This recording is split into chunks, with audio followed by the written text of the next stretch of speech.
Bon, je pense qu'on peut commencer, parce que vous avez l'air plus tranquille que vous étiez quand vous êtes rentré, ce qui est très bien pour moi.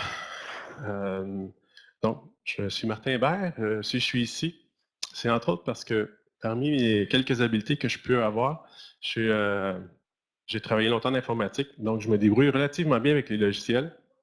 Ça fait un petit bout que je suis en enseignement, fait que je me débrouille pas pire en éducation. Puis le mix des deux, c'est quelque chose qui peut être intéressant. Alors, vous allez vous trouver une place, monsieur. Est-ce qu'il y a des places quelque part? Oui, il y en a là ici. En avant, je ne sais pas pourquoi, je pense que c'est des places réservées. Il n'y a jamais personne qui s'assoit là. Allez-y. Allez-y, ça va bien. Donc, oui, je voulais saluer les gens en ligne. Je sais qu'il y avait plusieurs personnes qui suivent en ligne. J'ai vu entre autres commission scolaire de la baie James. Ça me dit quelque chose d'être déjà allé faire un tour là-bas? Euh, oui, je voulais vous parler d'abord et avant tout de Stéphane Dubé, qui était jusqu'à en juin dernier responsable du récit national en AFP et qui m'appelle l'année passée, je pense que c'était en février, puis il me dit Hey, on devrait faire un atelier ensemble, la journée pédagogique, ça serait super le fun. Oui, ça pourrait être fun. J'ai pas d'idée particulière, toi t'en as-tu? Oui, oui, moi je voulais présenter des coups de cœur, tu sais, des outils de TIC, des coups de cœur. Ah, c'est super. Il dit, j'ai une couple d'idées, j'ai mis ça sur un papier, tu pourrais en rajouter. Fait que oui, oui, oui, on travaille ensemble. Puis ça il m'appelle en juin, puis il me dit, je ne serai plus au récit à partir de maintenant. Ah, d'accord. Bon, on va présenter ensemble. Je dis, oui, oui, oui, pas de problème. Puis on s'est parlé, quoi, je pense, en début octobre. Ouais, Martin, j'ai parlé de ma direction. Finalement, ça va être compliqué. Je suis pas certain. Puis il m'a rappelé après, il m'a dit, ben finalement, j'ai vérifié, puis je suis à peu près certain que j'y serai pas. C'est le fun. Mais je tenais quand même à mentionner que quand vous avez reçu l'invitation, il y avait beaucoup d'idées qui venaient de Stéphane. Il y en a plusieurs que je vais être capable de vous aider. Il y a deux, trois affaires que je n'étais pas trop certain ou que je me sentais pas assez à l'aise. Mais inquiétez-vous pas, on n'est peut-être pas à 10 coups de cœur, on est peut-être à 12, peut-être à 13, quelque chose comme ça, mais inquiétez-vous pas, vous allez en avoir pour votre argent. Non, on va être obligé de tolérer les gens qui rentrent en retard, là. Probablement qu'ils étaient participants d'une cigarette, quelque chose du genre, là. Vous savez ce que c'est, la gestion de classe? C'est très difficile avec des étudiants. C'est pire avec les enseignants. Je vais, oui, oui. Oh, oui, tout à fait. Il y a des conseillers pédagogiques dans la salle, je l'entends là. Euh, je vais aussi clarifier tout de suite en partant. Moi, j'ai été approché en 2012 pour monter un cours sur l'intégration des technologies en enseignement. Et on m'a demandé de pallier à un problème. Il y avait un cours qui était donné par des gens du secondaire qui faisaient une certaine bonne job, mais on avait des commentaires négatifs sur deux aspects. Puis on m'a dit, toi, tu pourrais peut-être régler ça. Il y avait deux choses qu'on reprochait à l'autre cours. Premièrement, il disait, c'est un cours d'informatique où on monte les logiciels, on te montre les menus, puis tu vois toutes les préférences, mais il ne te montre pas comment l'utiliser dans une classe. Fait que ça, c'est quelque chose que j'ai toujours en tête. Quand j'essaie de vous montrer des outils, je vais essayer de vous dire comment on les utilise. Puis l'autre problème qu'il y avait, c'est on voit un logiciel, il est super le fun, il ne coûte pas cher. Ben oui, mais si on travaille dans une commission scolaire, on sait que même si le logiciel n'est pas cher, essayez de le faire installer, pas le fun. Donc, je me suis tourné vers les logiciels portables. Tous les logiciels que je vais présenter ce matin sont des logiciels qui sont en version portable. Vous allez avoir un lien pour les télécharger. C'est écrit aussi dans notre description que s'il y en avait qui avaient des clés USB, venez me voir à la fin, puis on prendra un petit peu de temps pour copier les fichiers. Mais tous les logiciels qui nécessitent euh, d'être copiés vont être disponibles gratuitement. Puis pourquoi j'ai choisi des logiciels qu'on appelle portables, c'est que ces logiciels-là sont modifiés pour ne pas écrire dans les registres de Windows, ce qui fait que vous n'avez pas besoin de les installer, vous n'avez pas besoin d'administrateur. Ils sont sur votre clé USB, vous cliquez dessus, vous les ouvrez, puis ils fonctionnent. Euh, c'est tous des logiciels que j'utilise fréquemment. Ils fonctionnent tous sur Windows 7, c'est sûr. Je pense qu'il y en a un qui n'aime pas beaucoup Windows 10 puis qui plante souvent, mais en général, ça fonctionne sur toutes les plateformes pour l'instant. Puis l'autre chose que je vais utiliser pendant la présentation, c'est toujours des sites gratuits parce qu'encore une fois, c'est le fun d'avoir un site payant, mais il faut des fois avoir le budget, puis des fois, les directions ne veulent pas, tout ça. Donc, tout ce que je présente aujourd'hui, vous allez pouvoir l'utiliser à la fin de la présentation. D'ailleurs, à la fin de la présentation, je vais vous amener à un document qui a été préparé à l'avance, mais que vous aurez accès, où il y a des liens pour chacun des logiciels et des outils qu'on a utilisés je dis on, là, mais que je vais utiliser avec vous pendant la présentation. OK. Bon, il faut commencer. Alors, ça c'est fait, ça a été dit. On en est à 6 minutes de retard, je suis pas pire. Juste 6 minutes, c'est bien. Une des questions qu'on avait dit qu'on allait traiter avec Stéphane, puis ça c'était son idée, merci Stéphane, le suivi de stage. Les gens, souvent, ont des étudiants en stage, on peut faire les suivis, on se demandait s'il y avait des outils. Un des outils que j'adore utiliser, ça s'appelle Google Drive. En fait, c'est un outil qui est gratuit. Pour y avoir accès, tout ce que vous avez à faire, c'est de vous créer un compte sur Google.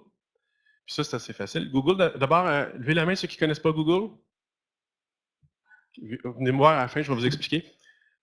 Pour les autres, ben, vous allez sur Google, puis quand vous ouvrez Google, il y a un bouton bleu dans le coin droit en haut qui vous demande connexion. Si vous ne le connaissez pas, allez cliquer dessus, puis créez-vous un compte. C'est assez facile, c'est pas très long, c'est gratuit. À partir du moment où vous avez un compte Google, vous avez accès à un paquet d'outils. Vous avez accès à déposer des vidéos sur YouTube, aller créer des calendriers où vous partagez avec vos étudiants, des choses du genre. Et parmi les outils qu'on trouve sur Google, puis là, ce n'est pas celui-là que je voulais vous montrer nécessairement, allez le chercher. Quand je suis sur Google, avec mon joli minois, je clique sur le petit damier qui est en haut, puis je descends sur Drive. Drive, c'est un répertoire où je peux partager des documents.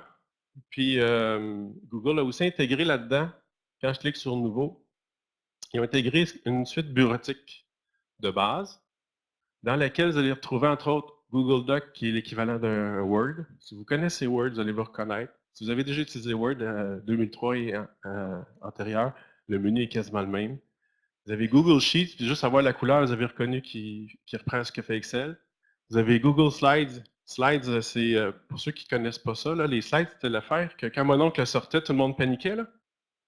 Ils font des diaporamas avec ça. Donc, Google Slides, ça vous permet de faire des diaporamas. Puis, il y a d'autres outils comme Google Form qui vous permettent de faire des sondages. Google Drawing qui nous permet de faire des dessins. Et ce qui est de fun avec les outils de Google, c'est qu'ils sont donc accessibles facilement en ligne. On peut les partager avec nos étudiants. Mais en plus, c'est qu'on peut travailler en simultané sur un même lien. D'ailleurs, j'ai des gens présentement qui sont en ligne. Est-ce que vous voulez... Oups. Ouais. Comme je vous disais, tantôt les gens en ligne, Jean-Christophe vous a envoyé un lien. Si vous voulez vous connecter, je devrais voir que vous êtes connecté, puis vous pourrez écrire dans le document. Puis pendant que j'attends de voir s'il se branche, je vous explique donc. Vous voyez, le menu, c'est vraiment celui qu'on voyait dans Word en version 2003. Et donc, on a le traitement de texte et on peut travailler tout le monde en simultané là-dessus. Quand je vais faire un suivi de stage, qu'est-ce que je peux faire? C'est créer un document par étudiant avec qui je le partage. Je vais lui donner les droits d'écriture si je veux qu'il fasse le travail. Sinon, je suis seulement en lecture seule. Il risque d'avoir une bonne excuse pour faire ses travaux.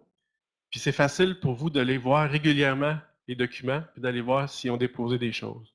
Fait que quand on est à distance, quand on a besoin de communiquer souvent, quand on veut voir les travaux, quand on veut pouvoir les commenter rapidement, plutôt que d'attendre qu'ils vous les envoient ou d'avoir des problèmes de version, avec quelque chose comme Google Drive, vous êtes sûr qu'ils vont pouvoir vous envoyer leurs journaux de bord, ces informations-là, au fur et à mesure facilement.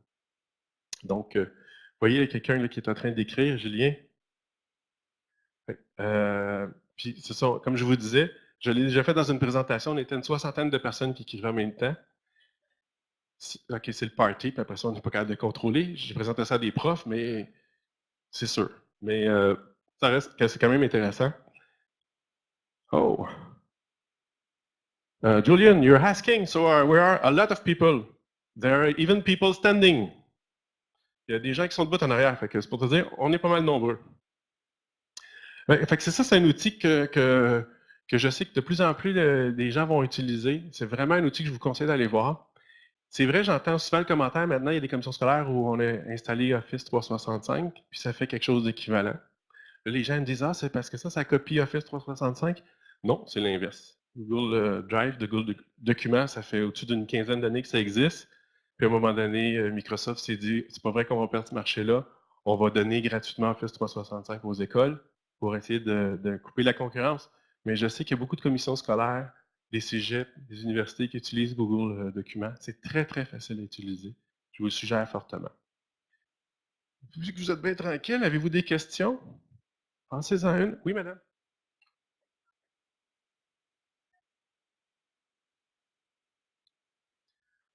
On me demande s'il y a 100 personnes qui écrivent en même temps. Oui, c'est sûr, mais quand on est plusieurs personnes à se brancher, on voit normalement, on voit plusieurs icônes en haut. Les curseurs sont de couleurs différentes. On voit qu'il y a quelqu'un qui est dans ce case-là puis qui s'enligne pour écrire.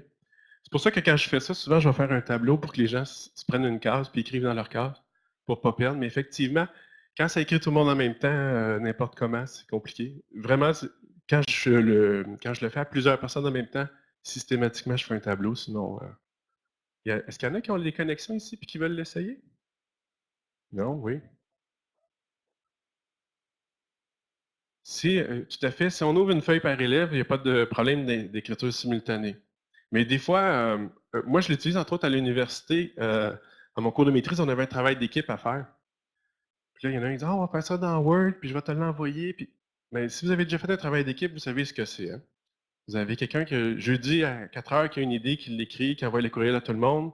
Là, quelqu'un a une idée à 4h05 parce qu'il reçoit le courriel, fait qu'il commence à travailler, il rajoute un paragraphe, puis à 4h06, il reçoit hey, je ne vous ai pas envoyé la bonne version. Bon, laquelle qui est la bonne? Avec Google Documents, on évite tout ça. Tout le monde travaille en même temps sur le même document. Fait que tout le monde a le même document en temps réel. Puis je l'ai déjà fait, puis je me souviens, j'étais chez moi, il est 6 heures le matin. Ma petite, elle m'a réveillé, je fais quelque chose de déjeuner, je rouvre mon ordi, je commence à taper dans le texte. Puis là, tout d'un coup, je vois un gros Hey, je suis en train de travailler! Fait que, oui, c'est vrai qu'en simultané, c'est pas facile, il faut le gérer, mais c'est un très bon outil. C'est pas nécessairement un problème, effectivement, dans le cas d'un suivi de stage, on va faire des documents séparés. Y a-t-il d'autres questions là-dessus? Oui, en arrière?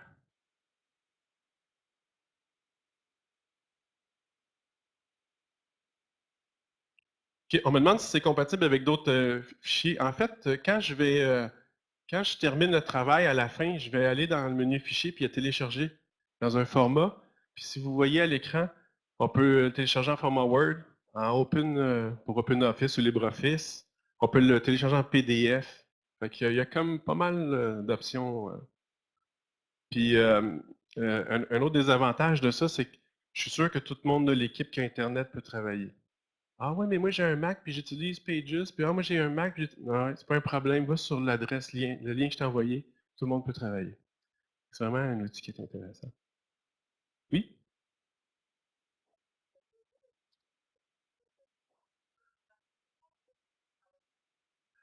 on me demande ici si on peut nommer un dossier. En fait, quand je suis dans mon répertoire, quand je clique sur Nouveau, vous voyez, je peux créer un dossier puis je peux le partager. Fait qu'effectivement, je pourrais créer un dossier partagé pour le groupe, leur laisser les droits d'écriture, puis dire allez déposer vos CV ou vos documents que vous avez en PDF. Il ne sera pas public, il va être disponible seulement en groupe pour qui vous le partagez. Si vous voulez le partager public, par exemple, gênez-vous pas, c'est possible aussi. Mais je ne pense pas que c'est ça que vous vouliez faire. D'autres questions? Oui?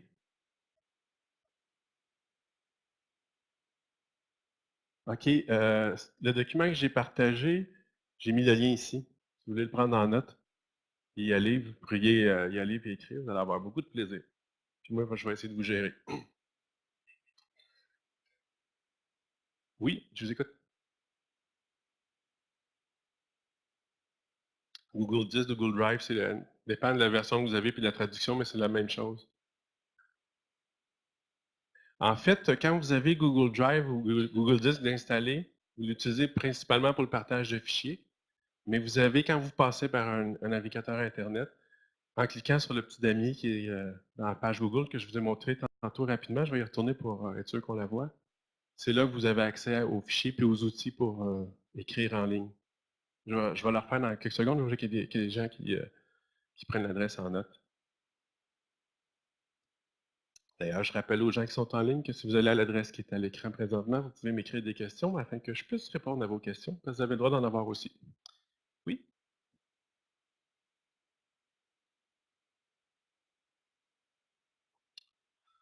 Oui, OK. On me demande si on crée un sous-dossier dans un dossier qu'on a partagé, est-ce que les gens ont accès?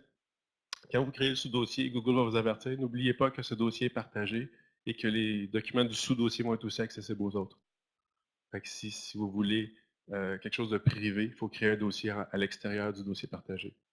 Ça répond à votre question? Oui. Non.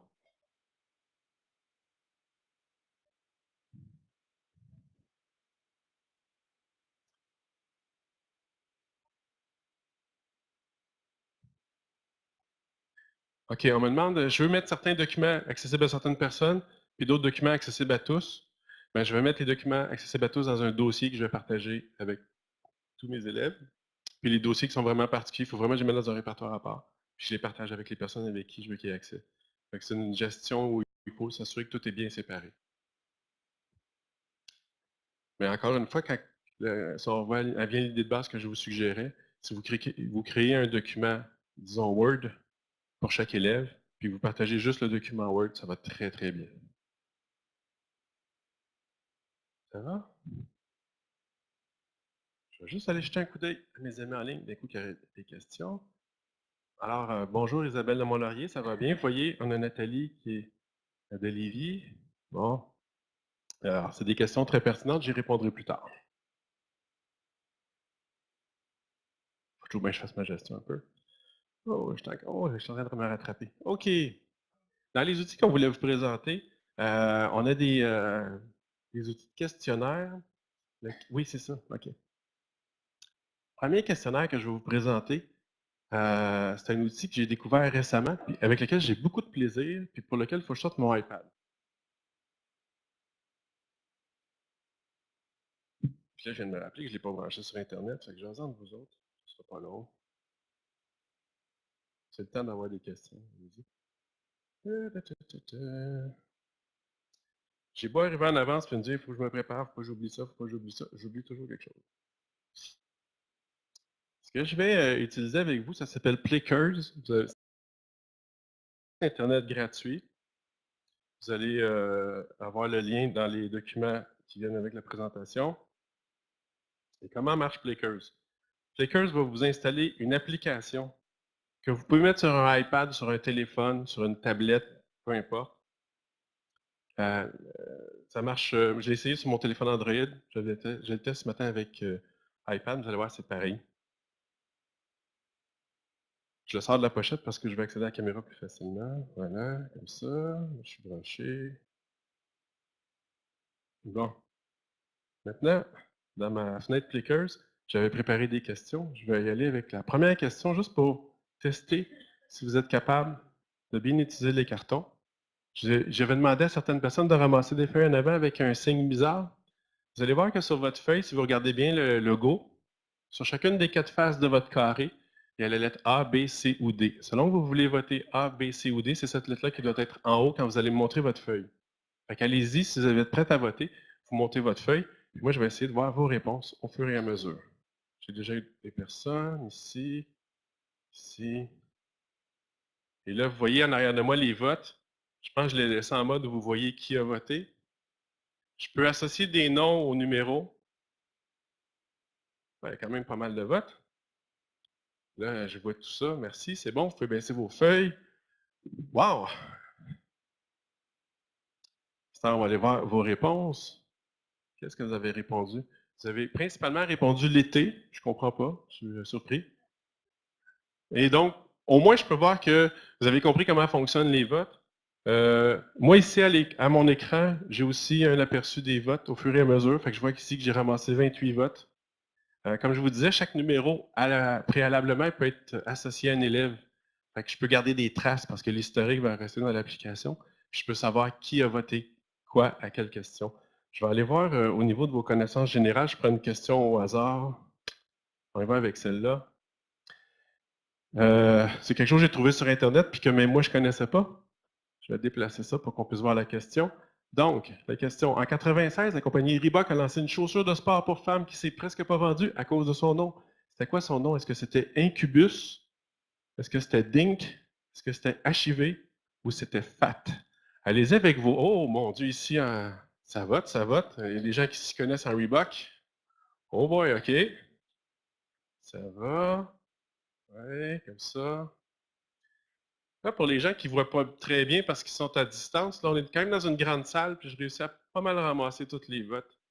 Mais comme je vous disais, à l'écran, je peux voir les numéros des gens qui ont voté. Comme, par exemple, je vois qu'il y a un numéro 4 que j'ai pas le vote. Est-ce qu'il y a quelqu'un qui a la fiche numéro 4?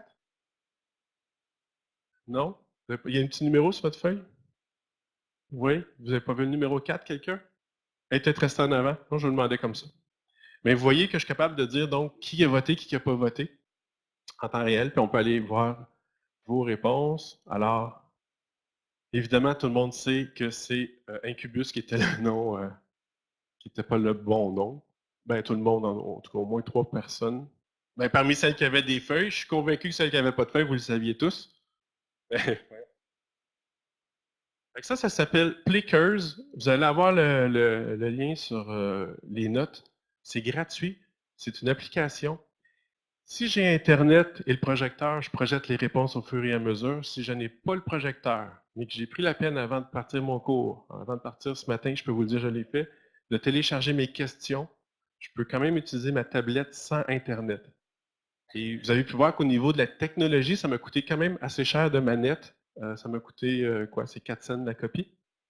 Je peux avoir jusqu'à 63 manettes format 8,5 11 parce que je savais que j'étais dans une grande salle, mais si j'étais dans une plus petite classe, je vais utiliser un format qui en a 2 par feuille. Et c'est très, très facile à photocopier. En passant, j'ai des collègues qui m'en ont parlé qui avaient plastifié. Plastifier, c'est moins bon parce qu'avec les reflets, l'application a de la misère à lire. Ici, c'est pas pire, c'est assez sombre un matin. Mais si on était dans beaucoup de lumière et qu'il y avait du reflet, ça serait difficile à lire. Vous aviez une question? On me demande s'il fallait réimprimer à toutes les fois. En fait, il faut s'assurer que les élèves l'ont. Je dirais, j'en ai un format cartonné que j'utilise un peu plus souvent dans des rencontres. Puis j'ai dit à mes collègues, ben, quand on va se rencontrer pour ce sujet-là, n'oubliez pas de donner votre carton. Mais je vous dirais que j'ai toujours des copies au cas où. C'est pas très très long à avoir des copies. Je vais prendre la question ici, on allait de l'autre côté. Oui.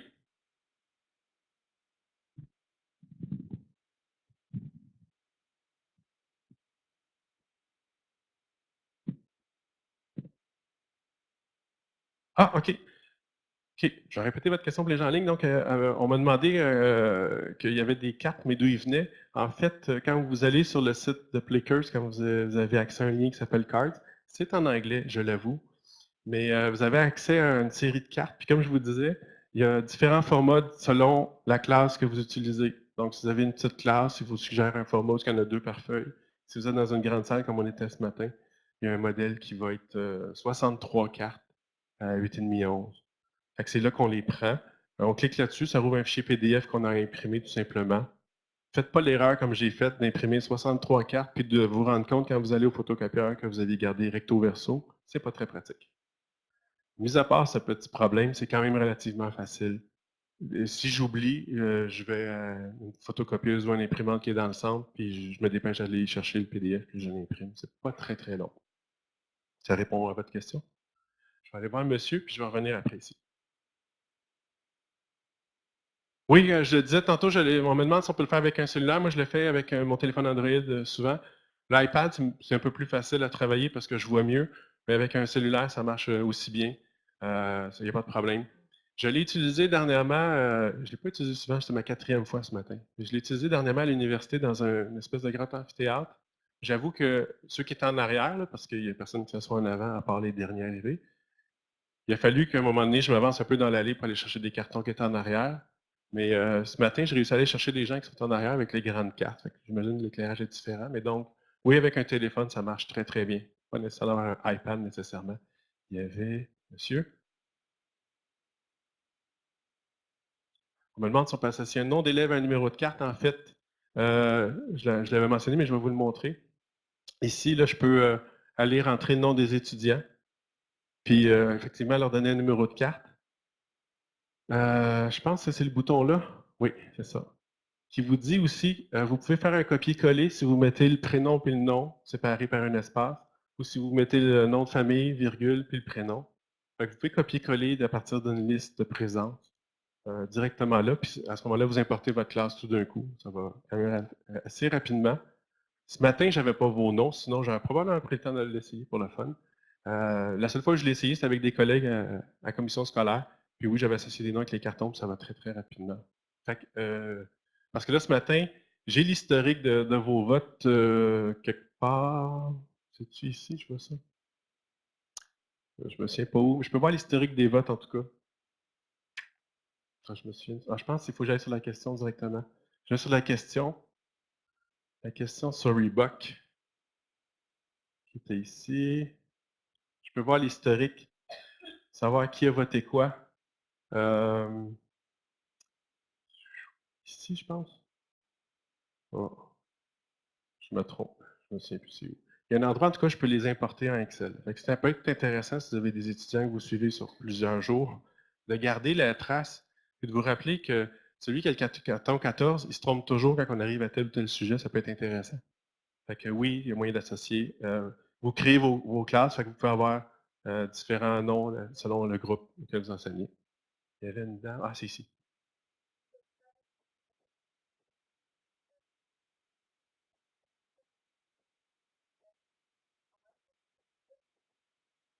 Puis on me demande s'il faut enregistrer les votes. Non, ça se fait automatiquement. Dès que c'est voté, c'est enregistré. Sur Plickers, sur le site de Plickers. En fait, c'est même l'inverse si je veux effacer parce que je réutilise les mêmes cartons avec le même groupe et je veux relancer la même question parce que je peux reprendre une question qui a été moins bonne vendredi dernier puis essayer de la refaire cette semaine pour voir comment ça va.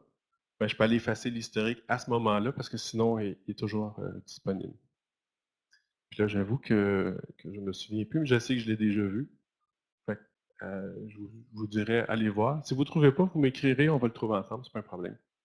Mais on a accès à l'historique toujours. Puis pour l'instant, d'après ce que j'ai pu voir, c'est gratuit. Moi, je l'ai utilisé déjà 4 fois dans différents groupes. C'est assez intéressant. Puis je dirais le gros avantage, c'est très peu coûteux si on pense à des turning points, s'il y en a qui connaissent ça, turning point. Puis le turning point n'est pas toujours disponible. D'habitude, vous en avez 2 ou 3 kits dans un centre. Le Plickers est disponible dans toutes les classes, en autant que vous avez des feuilles. Fait que, c'est pour ça que c'est un outil que je trouve qui est intéressant. Je vais aller voir si j'ai des copains en ligne qui m'ont posé des questions là-dessus. Bon, Eric qui se sentait obligé de me dire salut tout le monde, c'est le fun. OK. Je suis content, Eric, que tu t'exprimes. J'espère que ça t'a fait du bien. Voilà. OK, je vais fermer ça, je vais fermer ça. Je commence à avoir trop de fenêtres ouvertes. Je vais retourner à ma présentation. Quoi d'autre? Ah oui! C'est-tu ici? Non, je pense que c'est ici. Oui. J'ai aussi j'ai trouvé sur un site américain. J'ai oublié la source, puis il me semble qu'on la voit de toute façon dans les propriétés du document, mais donc, il y a un fichier PowerPoint qui a été monté, puis mis à la disponibilité des gens gratuitement sur Internet. J'ai pris la peine d'aller le modifier pour que ce soit plus facile à gérer. Puis ça vous permet d'avoir une présentation qui ressemble à Géopardy, qui peut être intéressant. Alors, juste pour le fun, est-ce que quelqu'un veut s'essayer à poser une question? Qui est le premier? Qui est le premier? OK, je pense que je vais demander aux gens en ligne. Non, sérieusement, un volontaire? Monsieur? Catégorie? Pointage? Pédagogie pour 15 points. Pédagogie pour 15 points, c'est l'élément qui a le plus d'impact sur l'apprentissage d'après Atti. Oh, oh, oh. Là, il se dit pourquoi j'ai levé ma main. Exactement. C'est lui, Atti, la méga recherche. Euh, Il dit le prof. Malheureusement, c'est qu'est-ce que. Il faut dire qu'est-ce qu'on joue au pardi, et c'est qu'est-ce que la rétroaction. On retourne au début. Fait que vous voyez, je vais vous donner vos 15 points, c'est correct. Bon, le problème, là, je vous dirais, les questions, c'est rien. Le problème, c'est d'avoir un juge ou un arbitre dans la classe, parce que sinon, ça va très bien. On me demande comment ça marche les questions. En fait, ce que j'ai fait parce que je trouvais que c'était pas pratique. Si vous regardez dans les diapositives, en fait, vous ne le verrez pas si vous êtes loin, mais j'ai écrit en bas que c'est la catégorie 1, parce qu'à un moment donné, vous êtes dans vos diapositives, puis vous ne savez plus dans quelle catégorie vous êtes. Fait que en fait, ce que j'ai déposé sur Internet que vous pourrez télécharger après, ou pendant, si je suis si plate que ça, un PowerPoint avec des questions vides, puis vous avez juste à changer les questions et les réponses. Puis après ça, vous avez juste à l'utiliser comme on vient de faire. C'est tous des liens entre les diapositives avec retour toujours au menu principal. Ça vous permet de faire une petite révision qui est un petit peu plus le fun qu'une révision ordinaire.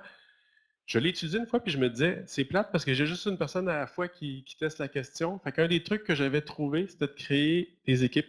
J'avais 40 étudiants à l'université, j'ai créé 10 équipes de 4. Dans chaque équipe, il y avait une personne qui avait un ordinateur avec un document Google. Puis je leur disais, je vous laisse 15 secondes pour écrire votre réponse. Fait que là, ils discutaient entre eux autres, ils écrivaient la réponse, puis là, je faisais le tour des 10 documents pour voir à quelle équipe je donnais des points. Puis là, faites attention si vous vous lancez là-dedans. Quand vous présentez la réponse de l'équipe 1, l'équipe 2 se dépêche d'aller changer sa réponse. C'est l'enfer. Mais l'important, c'est que les gens ont beaucoup de plaisir à le faire, puis ils veulent en refaire d'autres, puis ça vous donne une belle ambiance pour faire de l'interaction, puis pour faire de l'échange avec eux, pour faire de l'évaluation formative.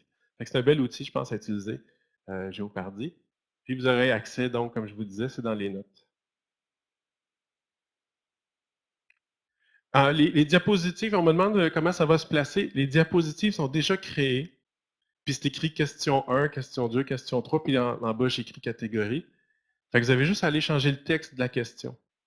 Puis ça va se placer tout seul. Déplacez pas de diapositive, laissez-les comme ça, mais changez le texte de chacune des 40 diapositives, 20, je suis plutôt 50. Vous changez le texte des diapositives, ça va se faire tout seul. C'est vraiment relativement simple. Je dis ça, c'est normal que quand on dit que c'est simple, c'est là que ça devient compliqué. Si vous avez de la misère, n'hésitez pas à m'écrire pour on le fera ensemble, ce sera pas un problème. Je ne sais pas s'il y en a parmi vous qui connaissent ça. C'est un autre outil que j'utilise beaucoup en rétroaction. Ça s'appelle Kahoot. S'il y en a qui connaissent ça, vous allez savoir que quand vous utilisez ça avec vos élèves, vous êtes comme pris après avec parce que les élèves, ils veulent refaire et refaire des Kahoot. S'il y en a qui ont accès à Internet avec leur téléphone ou avec leur portable ou autre, allez sur l'adresse qui est en haut, kahoot.it, puis rentrez le code qui est à l'écran, 214 751. Je vais prendre juste quelques joueurs pour qu'on puisse voir comment ça fonctionne. Je vais aller monter le volume un peu.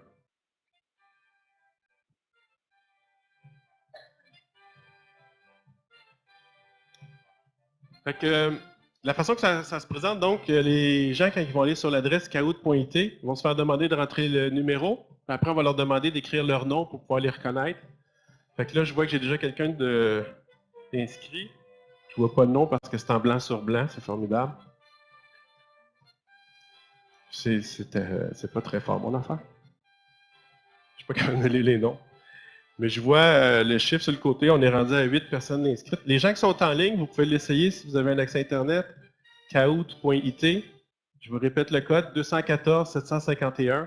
Je vais laisser encore ouvert quelques secondes pour laisser à quelques personnes le plaisir de se connecter. En attendant, comme anecdote, je peux vous raconter que pour l'avoir présenté à quelques enseignants à quelques reprises, plusieurs m'ont raconté des belles histoires, genre vendredi dernier, j'ai décidé de finir ma semaine avec ça. J'aurais fait un Kahoot à 3 heures, le dernier cours du vendredi, puis on a révisé des affaires qu'on a vues dans la semaine. Puis ils ont trippé. Le vendredi d'après, ils me disaient: Hey, t'as-tu un Kahoot? Ben non, j'en avais pas prévu. Alors, refais celui de la semaine passée.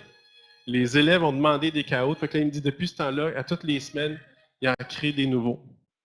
Kahoot, c'est un site qui offre gratuitement de créer des quiz en ligne. C'est gratuit d'utilisation. Évidemment, ça demande que vos étudiants aient des appareils, soit une tablette, soit un ordinateur, un téléphone. Mais c'est vrai que nos étudiants, c'est rare ceux qui ont des cellulaires. Mais si par hasard, ils en ont un, ça va fonctionner. Et c'est ça, juste l'ambiance de jeu, juste la petite musique, tout le kit, ça pogne assez fort, c'est assez surprenant.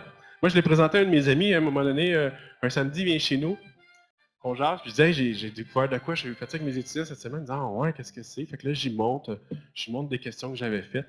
Je dis: Hey, c'est le fun cette affaire-là. Et le lendemain, on se voyait parce qu'il y avait un baptême, puis on était chez lui. À un moment donné, il dit: Hey, la gang, amenez vos téléphones, vos iPads, on s'en va en bas. Il avait mis sur son projecteur un Kahoot qui avait monté sur Astérix dans la nuit. Puis là, on a eu du fun. Puis là, il a dit: Hey, c'est le fun, on va aller voir s'il y en a d'autres. Il y en a trouvé un sur les Schtroumpfs, il y en a trouvé un sur Tintin. Il y a plein de Kahoot qui sont publics déjà, puis sont existants, que vous pouvez utiliser. Mais c'est assez facile de s'en créer un. Dans les points négatifs, un peu, les gens ils vont me dire: Ah, c'est le fun ton affaire, mais c'est en anglais. Oui, l'interface est en anglais quand vous créez les questions, mais vous allez voir qu'à partir du moment où on commence à jouer, tout est en français. Mais c'est vrai que la première fois, tout est en anglais. Là, je vois que j'ai 56, 7 personnes, quelque chose comme ça. Je vais être obligé d'arrêter là parce que sinon, on va être encore ici à midi. Puis, je vais partir le jeu maintenant. Donc, on a des questions sur les enjeux pédagogiques. Attention à vos manettes. Première question. Pour une planification pédagogique d'un cours, il faut penser à... Vous avez 4 choix de réponse. En rouge, créer une activité. En jaune, varier ses stratégies. En bleu, écrire des notes au tableau. En vert, penser aux visuels et aux auditifs. Donc, pour une planification pédagogique d'un cours, il faut penser à quoi? Rouge, créer une activité. Vert, varier ses stratégies. Jaune, plutôt, varier ses stratégies. Bleu, écrire les notes au tableau. Vert, penser aux visuels et aux auditifs. Et j'ai 55 personnes qui ont répondu. Il reste 5 secondes. 4, 3, 2. On stresse. Oh! La réponse qu'on s'attendait, c'était varier ses stratégies. On a 38 personnes qui ont trouvé la bonne réponse. Félicitations tout le monde!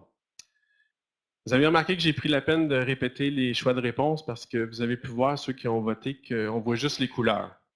J'ai des gens qui sont en ligne, s'ils sont sur un autre fenêtre, ils ne verront pas les choix de réponse. C'est pour ça que je prends la peine de les lire. Si j'étais dans la classe, je les lirais juste une fois, puis je m'en contenterais. Mais bon.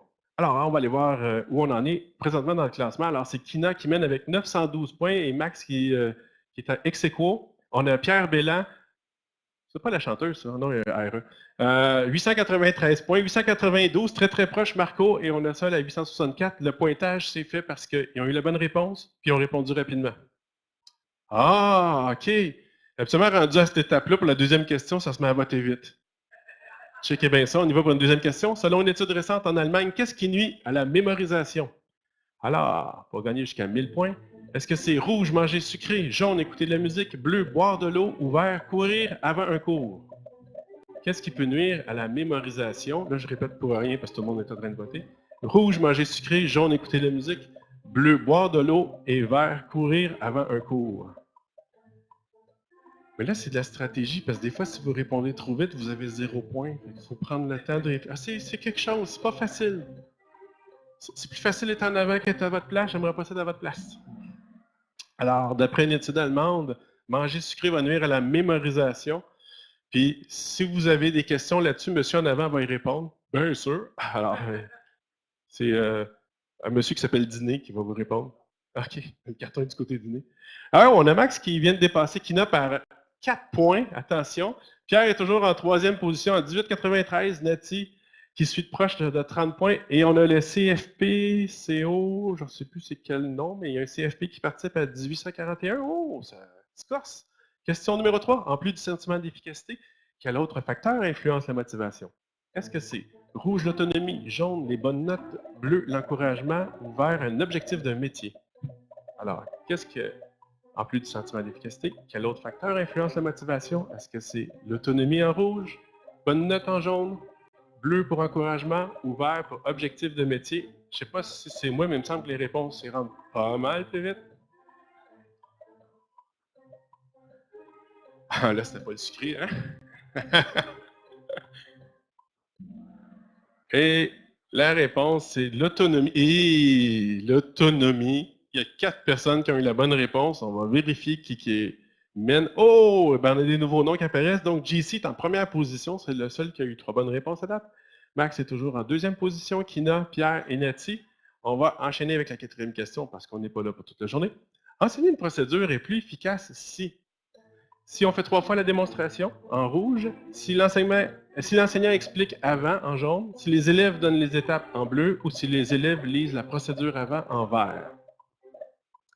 Donc, enseigner une procédure, selon les études, est plus efficace. En rouge, si on fait 3 fois la démonstration, en jaune, si l'enseignant explique avant, en bleu, si les élèves donnent des étapes, ou en vert, s'ils lisent la procédure avant, si les élèves lisent la procédure. Alors, 60 votes et si c'est les élèves, alors, ce que l'étude dit, c'est une question, non? Ça va? C'est comme, ouais! OK, ça s'excite ici. Oui, c'est ça. Si vous faites une démo, mais vous demandez aux élèves de prendre en note les étapes, ils sont obligés d'observer un peu plus, puis apparemment, ça les aide à mieux comprendre la procédure. On va aller voir ce que ça donne au classement. Oh, on a JC qui est en feu. Wow!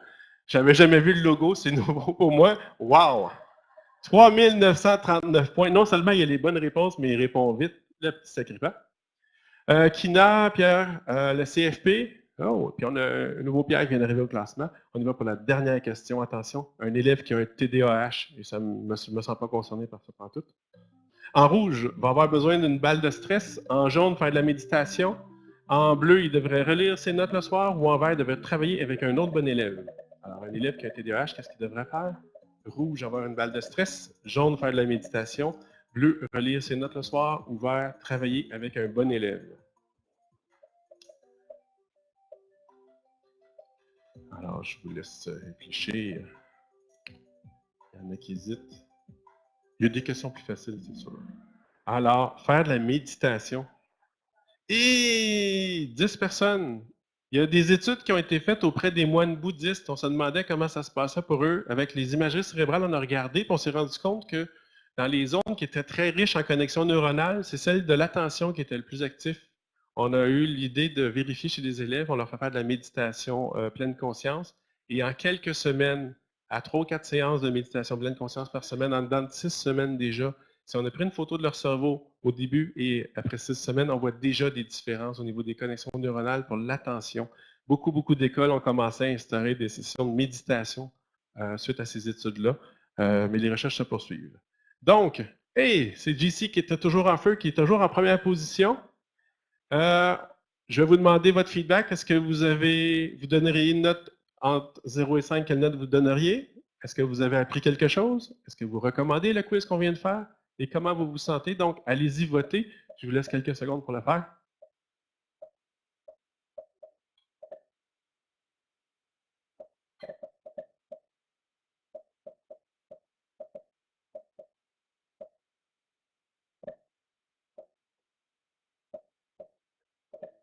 Tout ce que j'ai présenté est gratuit. Ça, c'est vraiment gratuit. On me demande, c'est le même principe que ce qu'on a vu. Tout à fait. On écrit les questions, 4 choix de réponse. On coche la bonne réponse. Grosso modo, c'est à peu près ça. Et je vous jure que tous les profs à peu près qui l'ont essayé le refont avec les élèves adorent ça. OK. Ce que je vais vous montrer est encore plus intéressant. Rendu là, il y a un petit bout qui vient en plus vous aider en tant qu'enseignant, c'est qu'une fois qu'on a fini, on peut montrer donc le tableau de la finale, mais on peut aller voir les résultats. Je vais cliquer sur Save Results. Je vous disais, l'interface est en anglais. Je vais cliquer sur Download. Alors, Download, ça veut dire téléchargement. Je viens de télécharger mes résultats. Ils vont apparaître dans un fichier Excel. On va les regarder ensemble. C'est quoi les informations que je peux garder suite à mon interrogation Kahoot? Alors, pour chacun de mes élèves, j'ai le nombre de bonnes réponses, le nombre de mauvaises réponses. Puis pour chacun, en vert, j'ai les bonnes réponses, puis en rouge, les erreurs qu'il a pu faire. Fait que je peux voir que, par exemple, la question 3, il y a beaucoup de rouge. C'est un sujet sur lequel je dois absolument revenir. En plus de ça, je les ai par personne. Par question plutôt. Alors, pour la question 1, je peux voir que Alain a répondu la bonne réponse, puis il a répondu en 13 secondes. Amélie a répondu en 14 secondes. Fait que je peux aller un peu juger de la qualité de la réponse des élèves, le temps qu'ils ont pris pour le faire. Fait que c'est toutes des statistiques qui sont téléchargeables à la fin du quiz. Fait que la seule partie importante, c'est s'assurer qu'ils écrivent vraiment leur nom. Quand je fais le quiz et quelqu'un écrit Toto, j'essaie de savoir c'est qui écrit Toto. Mais donc, ça se télécharge à la fin. C'est vraiment intéressant. Je vous suggère fortement d'aller jeter un coup d'œil sur le site kahoot.it. C'est gratuit et c'est assez le fun. Est-ce qu'il y avait des questions là-dessus? Je vais aller prendre la question et je vous reviens tout de suite après. Oui. Il faut qu'il y ait accès à Internet, pas nécessairement Wi-Fi, mais il faut que les étudiants aient accès à Internet, il faut qu'il y ait un appareil. Comme je vous dis, téléphone cellulaire, tablette, iPad, c'est le fun. Mais dans plusieurs centres, ce que les gens font, c'est qu'ils se réservent un laboratoire informatique pour aller faire le test avec les élèves. Ça marche aussi. Vous avez une question, madame? C'est relativement facile d'utilisation pour créer les choses. Puis là, je n'ai pas branché à mon compte. Mais oui, c'est assez facile. C'est en anglais, par contre. Si vous avez de la misère avec l'anglais, peut-être avoir quelqu'un qui vous aide, mais c'est assez facile. On crée un Kahoot, on crée une question. Il vous demande, voulez-vous mettre une image pour la question? Vous pouvez décider d'en mettre une ou de ne pas en mettre. Vous écrivez la question, vous avez écrit les choix de réponse. D'un coup, vous avez fait votre questionnaire. Il vous donne les étapes pour même, vous pouvez le tester. Si vous voulez voir s'il fonctionne en mode test, vous allez avoir le questionnaire qui va prendre le 2/3 de l'écran, puis un téléphone fake factice à droite de l'écran qui vous permet de voir qu'est-ce que les élèves verraient sur leur téléphone, puis vous pouvez tester, voir si le questionnaire fonctionne. Je vous dirais que c'est relativement facile. Mais encore une fois, pour tout ce que je vais présenter ce matin, parce qu'on fait ça à une vitesse de fou, si vous avez des questions, vous m'écrivez, puis je prends le temps de répondre, inquiétez-vous pas. J'avais une question là, puis j'ai vu un autre monsieur après. Monsieur, vous aviez une question, je pense, non? Non, vous avez une crampe, c'est bon, c'est correct, il faut s'étirer de temps en temps.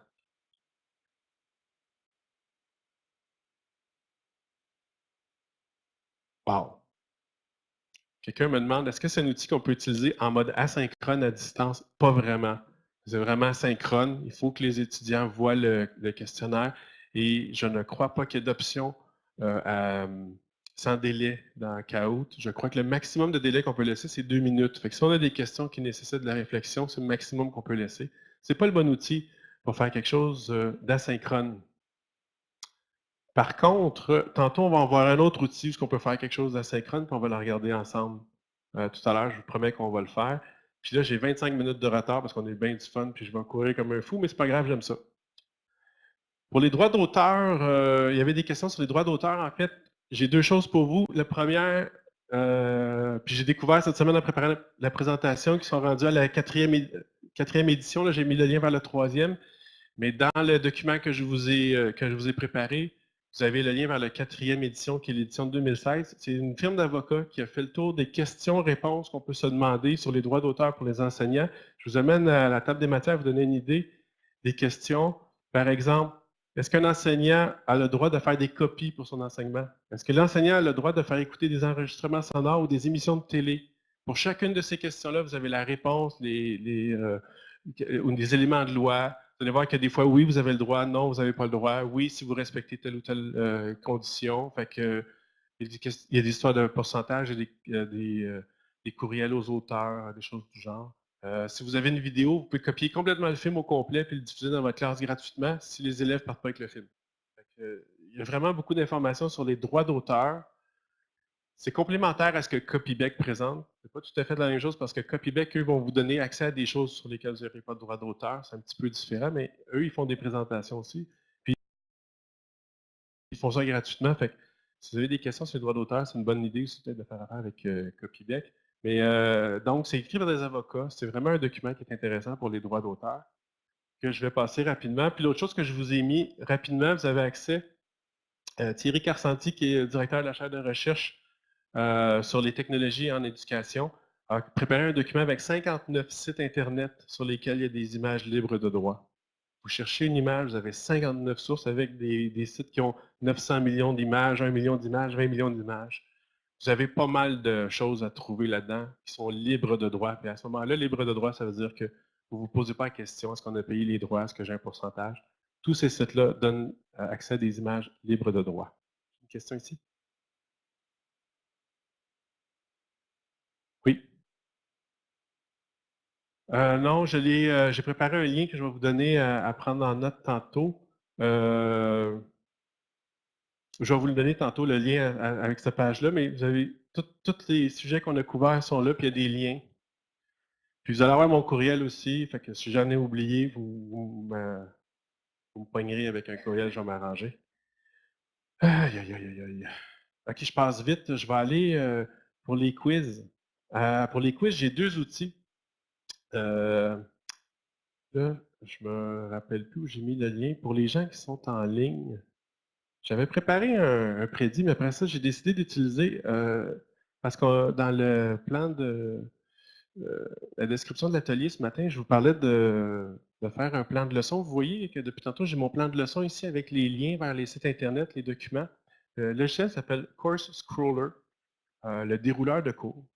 Le logiciel est en français, même sinon il est en anglais. C'est un logiciel qui était gratuit en ligne, que la compagnie a décidé de retirer en 2012 dans ce coin-là. Et moi, j'avais gardé une copie, puis vous allez y avoir accès si vous voulez y aller. C'est pas très difficile, il faut juste répondre à tes questions, dire bon, ben j'ai 6 sujets aujourd'hui. Le premier sujet dure 15 minutes, le deuxième dure 8 minutes.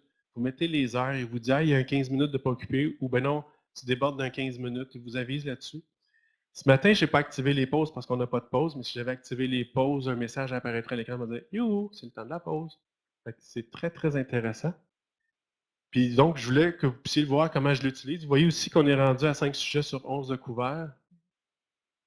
Oui, oui, il marche très bien. Et, on peut s'en servir. Mais c'est ce qui fait que j'avais préparé un prédit, mais que je ne l'utilise pas. Puis là, je vais aller ici. Pour les gens qui sont en ligne, je vous ai préparé un lien ici pour que vous puissiez répondre à un quiz en ligne. Je vais le mettre à l'écran. Je ne sais pas si ça a-tu de l'allure sur l'image? Oui, merci. Pour les autres, ici, j'avais mis un questionnaire à l'entrée avec choix de réponse. Ceux qui l'ont, là, c'est le temps de répondre à des questions de connaissances générales.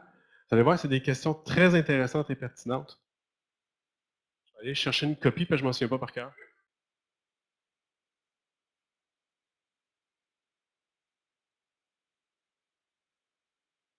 Pour ceux qui ont pris la feuille, donc, vous avez une case à droite où vous avez des cases à noircir. Vous noircissez votre feuille selon que vous répondez A, B, C ou D.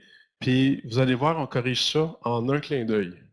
Puis quand je dis en un clin d'œil, il faut cligner très rapidement. Pour les gens qui sont en ligne, je vous ai fait un lien vers un site de sondage qui a exactement les mêmes questions. Tantôt, on va aller voir vos résultats. Donc, pour les gens qui sont en ligne, vous irez sur l'adresse qui est à l'écran. On va aller voir vos résultats. Mais pour ceux qui font le quiz ici, donc, je vous ai préparé quelques feuilles. Les questionnaires peuvent être préparés à l'avance. Ça, c'est le genre de choses que justement on peut faire asynchrone. Et ça se corrige automatiquement avec une caméra.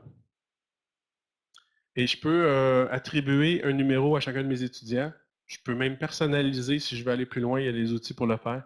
Personnaliser les formulaires réponses. Puis les réponses, donc, vont se corriger automatiquement. Vous allez voir, on va en corriger quelques-unes pour le fun. Vous allez voir, c'est très, très rapide. Bon. Là, vous comprendrez, ceux qui n'ont pas le questionnaire, que les questions sont difficiles. Fait que les gens, il faut qu'ils réfléchissent. On a des questions comme combien de temps a duré la guerre de 100 ans?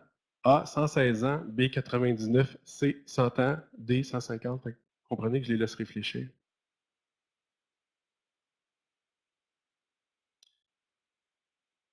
Bon, pour les gens en ligne, j'espère que vous avez eu le temps de prendre le lien parce que là, je vais aller ouvrir l'outil pour corriger ça.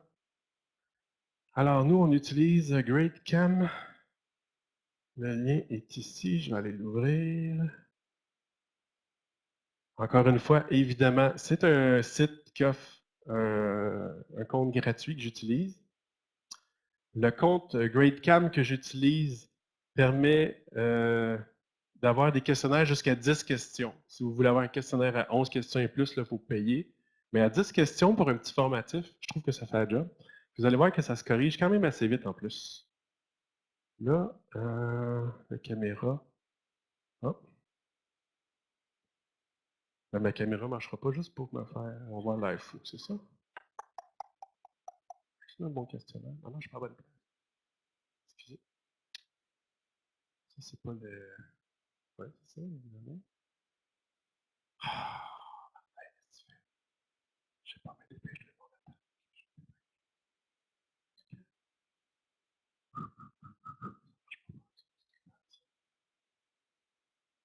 Ben oui.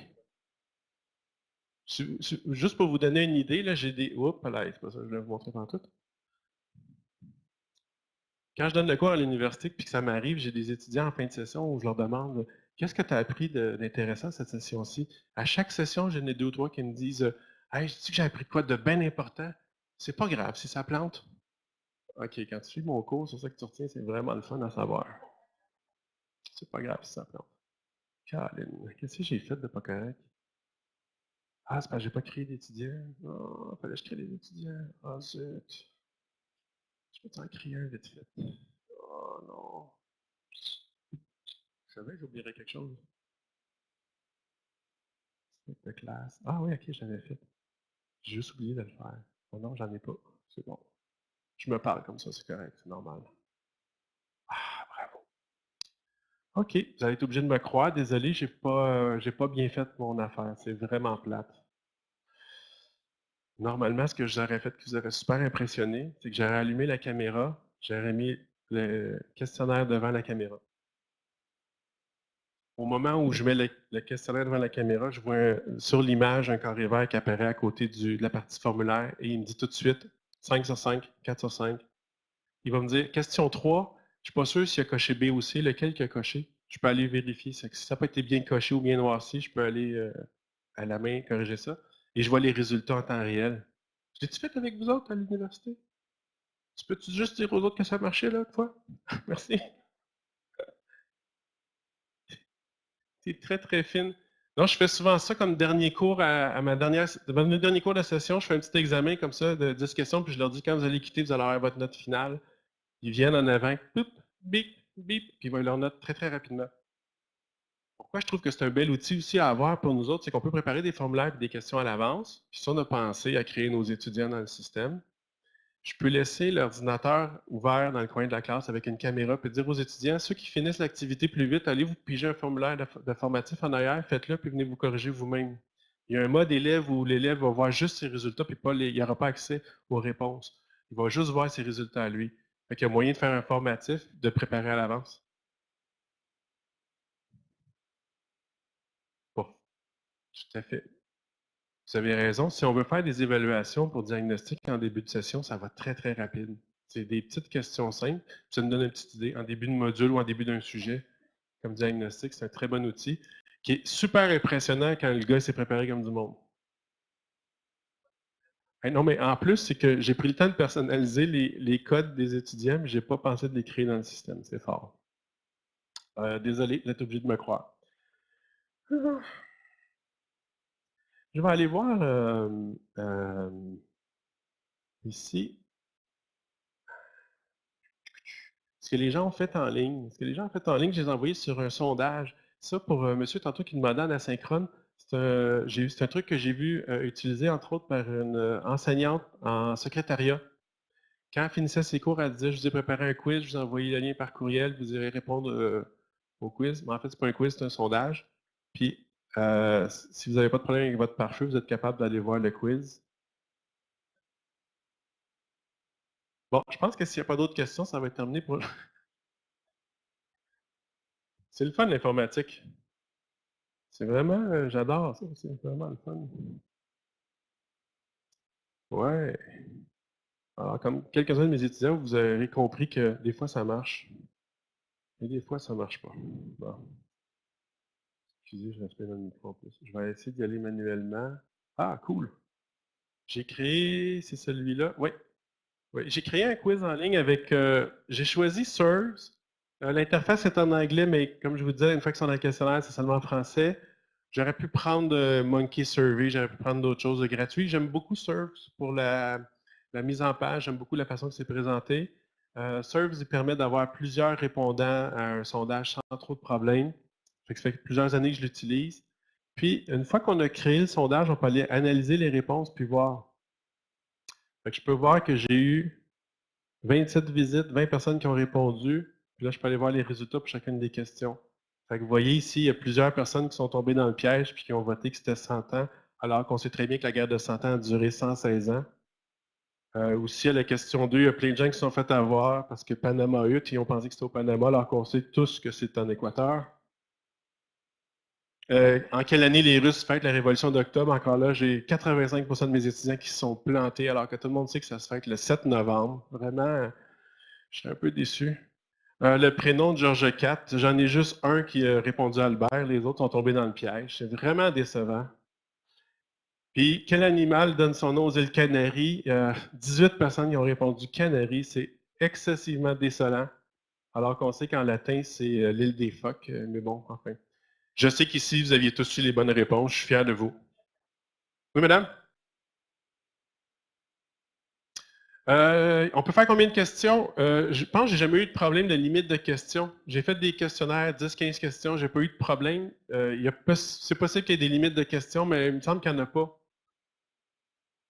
SurveyMonkey, c'est ça. Tout à fait, vous avez raison. SurveyMonkey, c'est la raison pour laquelle je ne l'avais pas pris à l'époque. J'étais limité à 10 questions. Je sais que j'en ai déjà fait plus que 10 avec celui-là. C'est pour ça. Il y a une limite en termes de répondants, c'est la subtilité. Il y a une limite en termes de répondants à un même sondage, mais il n'y a pas de limite au nombre de sondages que vous faites. Si j'ai un grand groupe à l'université puis que je dépasse ma limite, je vais créer 2 sondages semblables, puis je vais compiler les notes ensemble. Puisque je peux les importer à la fin dans un fichier Excel, ce n'est pas un problème en soi. Je pense que c'est 200 par sondage la limite. Je pense de mémoire que c'est 200. Il faudrait aller vérifier, ça a peut-être changé, mais il me semble que c'était ça. Vous avez une question? Ah, la différence avec Google Forms? C'est une très bonne question. Google Forms n'a pas de limite. Google Forms, on peut faire tous les types de questions qu'on veut. Google Forms est gratuit. La différence, c'est que j'aurais dû le faire avec Google Forms. Vous avez raison, non, sérieusement, à faire sa part. Vous avez raison, Google Forms, qu'on a vu un peu en survol, tantôt je l'ai juste mentionné, mais Google Forms, qui fait partie aussi du compte Google, vous permet de créer des sondages illimités en nombre de questions, illimités en nombre de répondants. Les réponses arrivent dans un fichier Google Sheets que vous pouvez exporter en Excel. Fait que vous pouvez les compiler. Vous avez totalement raison. Google Forms fait exactement le même résultat gratuitement. Madame?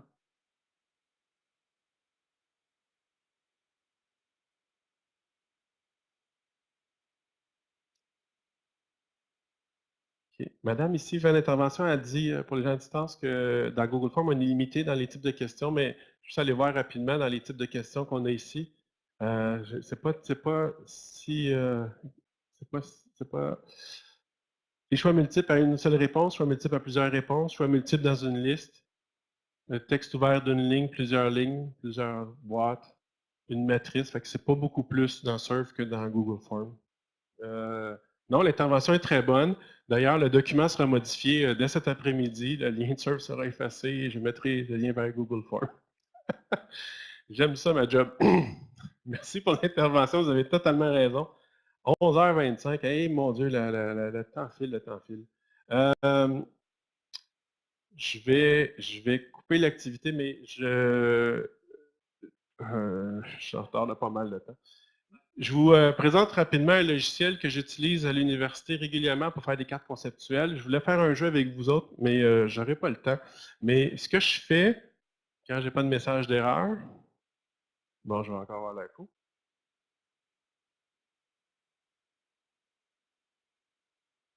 Le fun de présenter des ateliers, c'est qu'on se fait payer avant, pas après.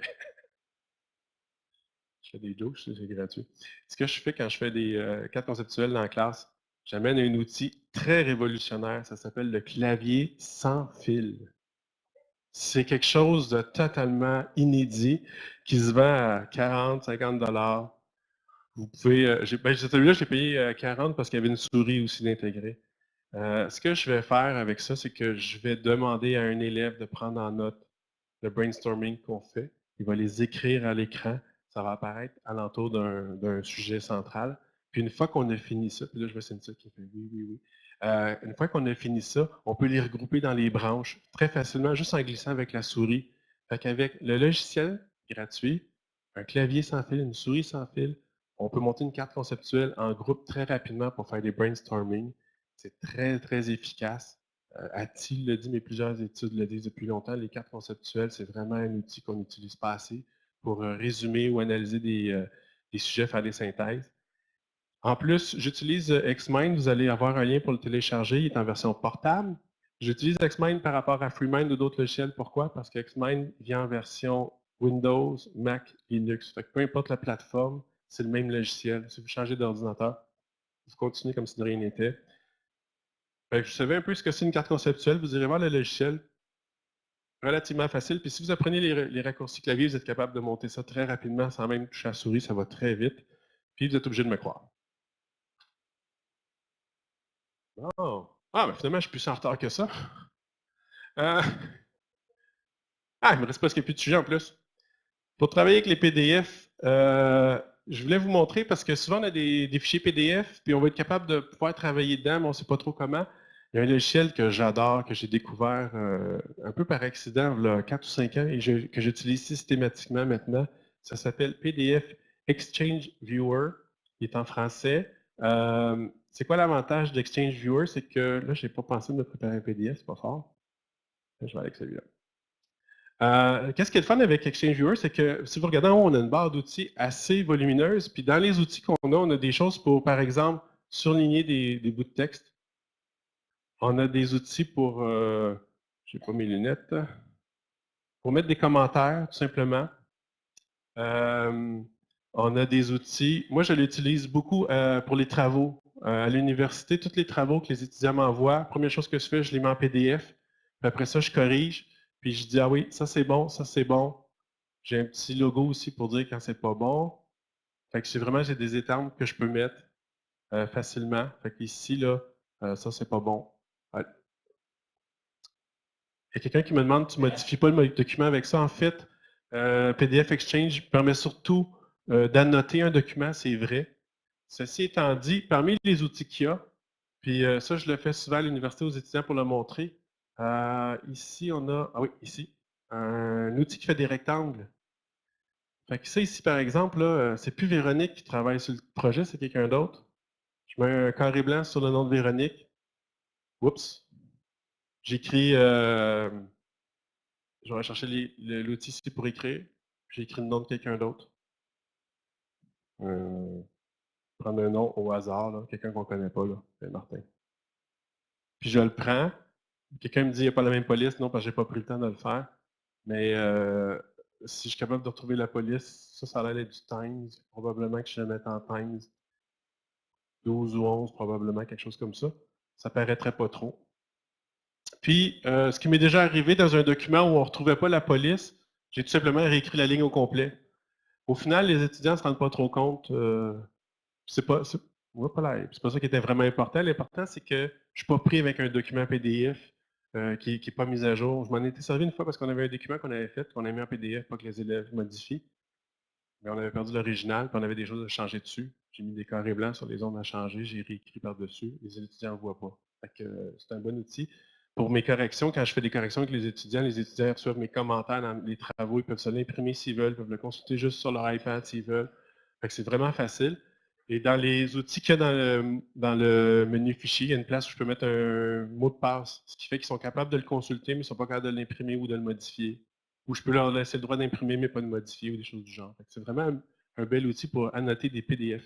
Vous avez une question?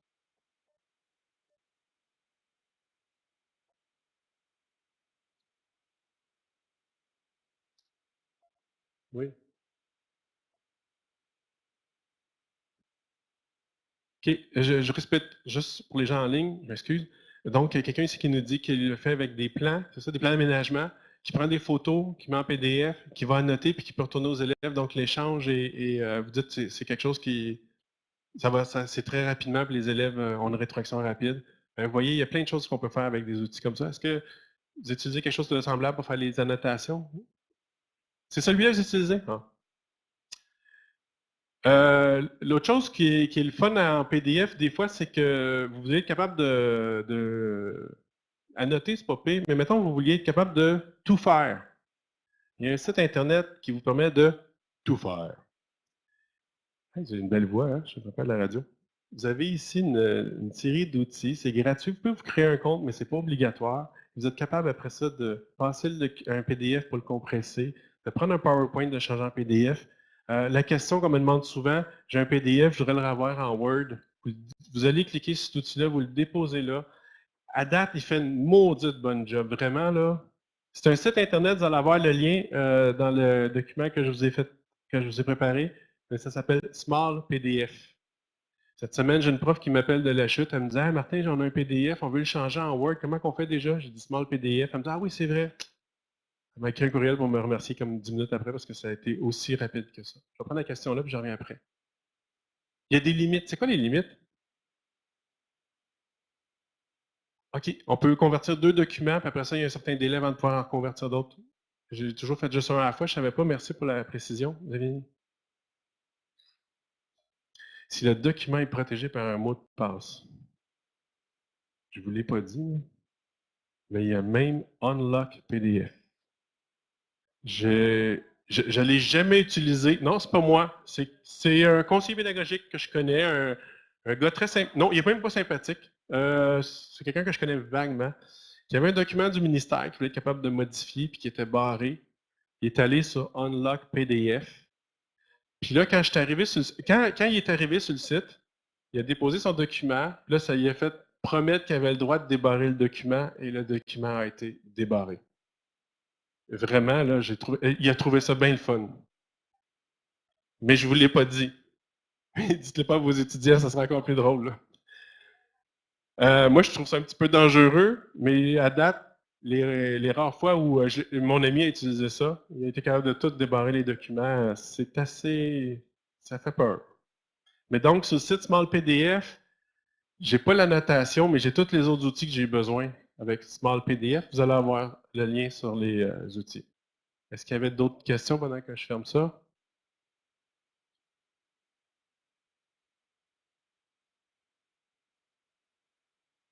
Ouais, ben, protéger quelque chose à l'époque où on est.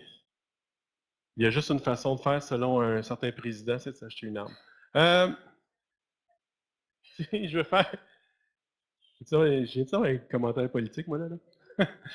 Si je vais faire une démonstration, une projection, il y a deux choses que j'aime bien faire, mais il y a un petit site qui est vraiment facile, que j'adore, qui s'appelle Transformer votre ordinateur en miroir, puis vous pouvez voir que je suis de dos. Si vous permettez, je vais changer de barre. Ah, la caméra est là! Donc, avec ça, je suis capable de faire une démo. Vous savez, on est dans une classe de 25 personnes. J'en ai vu, j'ai fait des supervisions de stage. Là. Vous êtes 20 en assistance dentaire. La bouche est grosse comme ça. Là, vous faites une démo, là, puis vous dites ah, regardez bien les gens, là, même si en arrière, regardez bien ce que je fais. Ici, regardez bien ce que je fais. Vous voyez, c'est super facile. Vous voyez très bien. Je le diffuse sur le grand écran, puis je travaille. Ça, c'est un petit lien Internet que je trouve bien intéressant, qui fonctionne bien sur toutes les interfaces. C'est Internet, il n'y a rien à installer. Il faut juste se rappeler du raccourci. Puis, entre autres, dans les questions que j'ai souvent, je me souviens pas par cœur, ça s'appelle unmiroir.com. Unmiroir.com, puis j'utilise un de leurs outils, je me souviens, puis c'est le tester votre webcam que j'utilise pour faire ça. Entre autres, je me suis rendu compte à un moment donné que dans mes présentations, les gens s'intéressaient beaucoup, beaucoup à ce que je dis, mais encore plus à ce que j'utilise. Fait que pour ceux qui se le demandent, ce que j'utilise ici, ah ouais, on en avait hâte quand t'en parles. Ici, c'est un des dizaines de modèles de mini-claviers qui sont disponibles. Je l'avais acheté, celui-là, chez Microbyte. Il y en a, je pense, la dernière fois que j'ai vérifié, quelque chose comme une demi-douzaine de disponibles chez Best Buy. Ils sont à acheter en ligne, par contre. Mais il y a différents prix, différents formats. Il y en a un qui me tente beaucoup, mais ma blonde, elle me dit, c'est parce que tu en as déjà deux, tu as vraiment besoin d'un troisième. Fait que j'attends d'avoir assez d'air lousse pour le commander, mais il est comme tellement petit. Ben, c'est ça. Pourquoi j'y en parle là? C'est parce que les achats en ligne, c'est sa carte de crédit, mais enfin, bon, laissez faire ma vie personnelle. Mais il se tient dans la poche, il est tout petit, il a l'air d'un flip. On l'ouvre, puis on peut même avoir du backlight. Si vous êtes dans une salle, vous avez fermé la lumière parce que vous vouliez projeter, il y a du backlight. C'est vraiment. Je pense que je vais aller l'acheter en sortant de ça. C'est ça. J'ai juste à y acheter des chaussures. Vous avez bien raison. Un autre modèle que j'aime bien, qui est assez facile à trouver. En fait, il est tellement facile à trouver qu'un samedi, je l'ai montré à l'université. J'ai dit aux étudiants, hey, allez à telle place, ils le vendent 35 c'est donné. C'est vraiment. Je l'aime beaucoup parce que le format fait que si j'ai beaucoup de texte à écrire, c'est un clavier qui est complet comparativement à l'autre, parce qu'il y a quelques touches qui ne sont pas là. Celui-là, il est complet. Avec 2 pouces, je peux écrire à peu près aussi facilement que si j'avais un vrai clavier. C'est pour ça que je l'utilise. Si j'écris pas, je préfère l'autre parce que la souris est plus facile à utiliser, je trouve, sur l'autre. Puis donc, j'ai montré ça un samedi, puis samedi d'après, je vois un étudiant qui est là sur le bureau. Je dis ah, t'es allé au magasin? Il dit non, je suis allé sur eBay, c'est 17 $. Je l'ai reçu chez nous. Mange donc.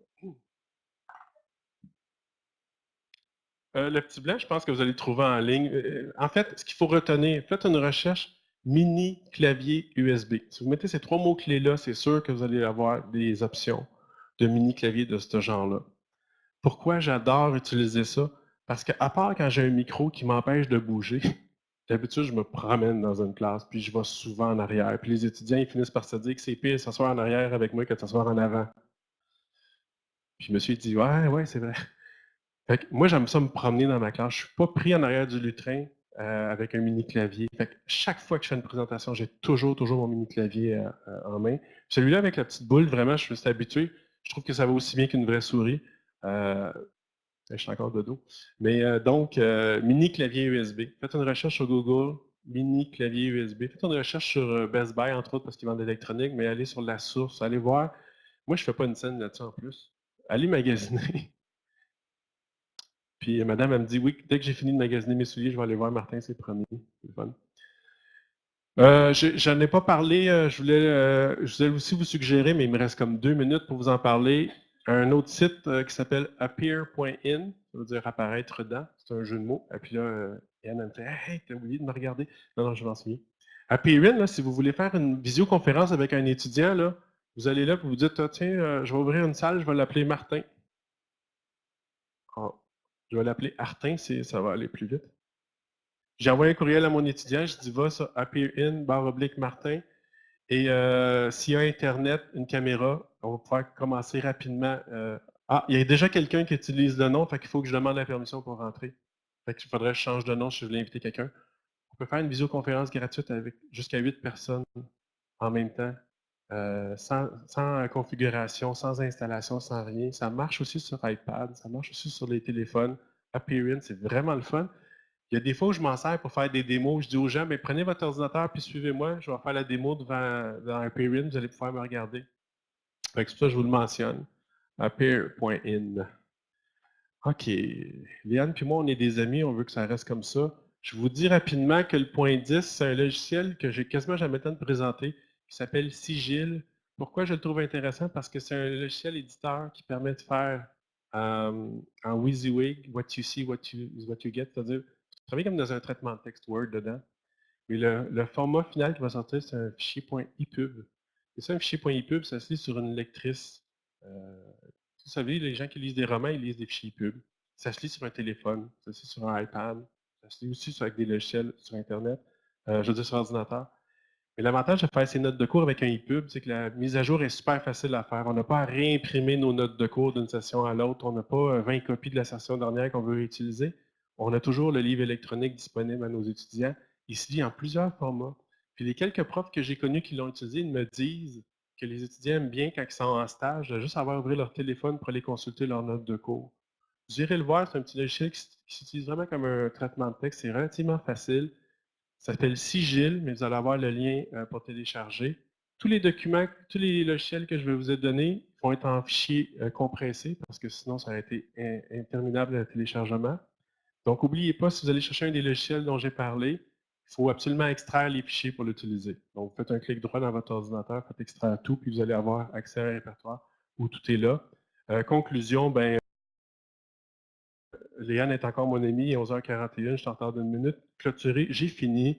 Si vous avez des questions, je vais rester tant qu'il y a des gens. J'espère que vous avez apprécié. Les gens en ligne, si vous avez des questions, n'hésitez pas, je vais rester pour vous répondre aussi. Je n'ai pas eu le temps d'aller voir, mais je ne vous oublie pas en ligne. Je vous remercie d'avoir assisté.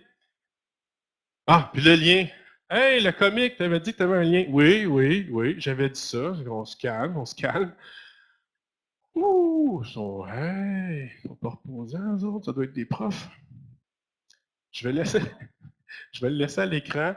Euh, les logiciels, ils sont tous dans un fichier zip si vous allez au premier lien qui est en haut. Mon adresse courriel, c'est dans le deuxième lien. Puis dans le troisième lien, vous avez les notes, le document que j'ouvrais depuis tantôt pour aller consulter. Là. Je l'ai appelé coup de cœur notes. Si vous avez ces trois liens-là, vous avez tout ce qu'on a vu ce matin. Le lien du milieu est le plus important. Si vous avez des questions qu'on n'a pas couvertes ou des choses qui sont pas c'est quelque chose qui n'aurait pas marché. Mettons qu'on aurait quelque chose qui n'a pas marché, vous avez des questions, prenez le lien du milieu et ça va fonctionner. Sur ce, je vous remercie tous. Comme je disais, les gens en ligne, si vous avez des questions, écrivez-les, je vais aller voir. Merci, bonne fin de journée à tous.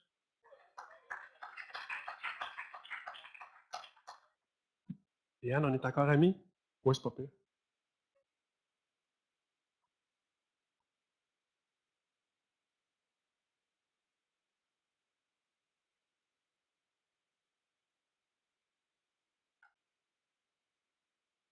Ben oui, c'était pas 40, c'était 35.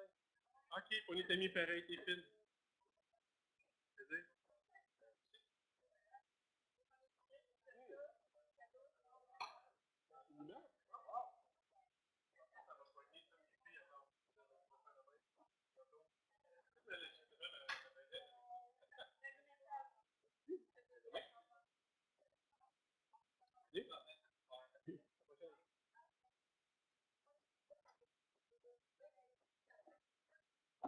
Oui, si vous allez sur le lien qui est en bas, là, tous les liens sont là, toutes les choses sont décrites. J'ai remis aussi dans le document mon courriel, fait que n'hésitez pas à aller voir. Ça me fait plaisir de vous répondre. Puis on envoie, bon, c'est un plaisir. On envoie tellement plus en 1 heure qu'il faut les essayer, puis n'hésitez pas à m'écrire. Ben, j'ai fait des présentations, je présentais un logiciel pendant 1 heure, qu'on l'avait vu au complet, mais si c'est pas le bon logiciel, les gens ne savent pas ça. Je peux faire l'autre formule où j'en présente plusieurs, mais j'en fais juste assez pour que vous puissiez vous débrouiller.